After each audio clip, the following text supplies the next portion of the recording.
You've all heard me talk for decades about Namousa versus Aoureta. Okay, and specifically, if you look at the Gospel of Mattai, Aramaic Matthew, in Matthew 22, and there's a place where essentially the scribe is challenging Yeshua.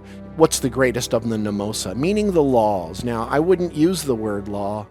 What I would use is the word ordinance, meaning man-made ordinances. That means that stuff that we call the law in the legal system, it's not going to change anytime soon in its naming, but that's an ordinance. It's not a law, meaning that it's man-made. And I'm not saying it doesn't have a place.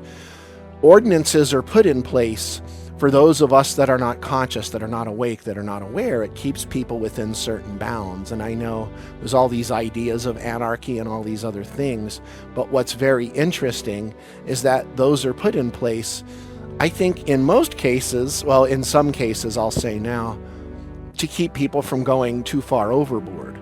Yet I will also say they are put there to, what is the line from one of my favorite bands ever, a band called Love, Arthur Lee and Love, from back in the 60s. Forever Changes is one of my favorite records ever.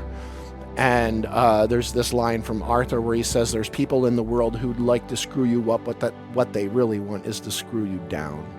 And, there's levels of that in there. But what's intriguing is Yeshua did not reply with the greatest of the Namousa, the ordinances that were set in line for us, but rather he said, these are the greatest, the love the Lord your God. I have it here just because the order is a little different in Matthew, Mark, and Luke, where it appears in 3 different places. Okay, so love the Lord your God with all of your heart, all of your soul, all of your strength, and all of your mind. So the first one there is, of course, heart. That's liba. The second one is soul. That's napsha. That's breath of life. The third is strength, which is closer to willingness. Chaya. It means conscious life energy. And then, of course, the last is mind, which is rayanak in Aramaic. And he goes on, this is the greatest of the pukdana, the commandments, which is really precepts. Or principles is a better way to put that. Commandment's not a good word at all to translate that from the Aramaic. And he says the second that is like it is detrakim lekirabak agnapshak.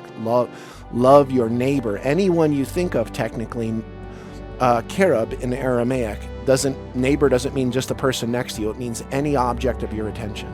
That includes yourself. It includes the plants and the water and the ecology. Ooh, that changes Christianity dramatically, doesn't it? Rather than something to rape and pillage and have dominance over, it's actually dominion and stewardship, but we'll go into that in another place. But he ends and says, this is the greatest of the Aoureta. So he doesn't respond with the greatest of the Namousa. He says the Aoureta.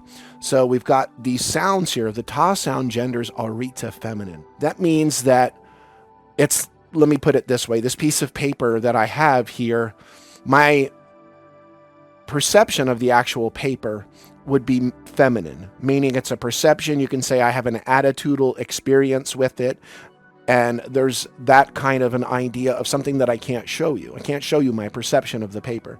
However, the paper itself is masculine. It's obvious, i.e. manifest. So the Namousa is a manifest masculine thing that's set out a guideline, okay? Aoureta is something much different. It's the innate inner guidance system. It's the inner GPS. The ta genders it feminine, meaning it's a state of being, not something you can write on a piece of paper or hold in your hand. It is a state of being. It's a perception. It's an attitude, the ta. It's a state of being. Now, when you have aura at the front end, of course, that's that expansive feminine light. It's a Semitic root, but it's also in Egyptian. Is it in Coptic? It's in several different languages. Aura, having that or is or and nor in Aramaic is literally the root sound for light. Or is that expansive light. You think of aura. So when we're thinking of Aoureta, we're thinking of and speaking of a light that literally, naturally and empathetically expands through us. It's the inner guidance system.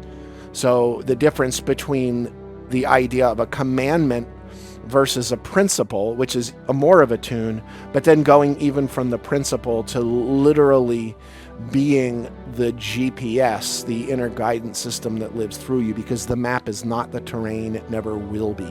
You can look on a map until you're blue in the face, looking at some kind of some kind of map that will show you all the different hills and valleys and roads. And here I live in the mountains of Asheville, North Carolina, and you look at a road on a map and it might wiggle a little. When you actually get on that thing, it goes all over. The map is not the terrain. It's about us being open right now in the present moment. I love you all so, so dearly.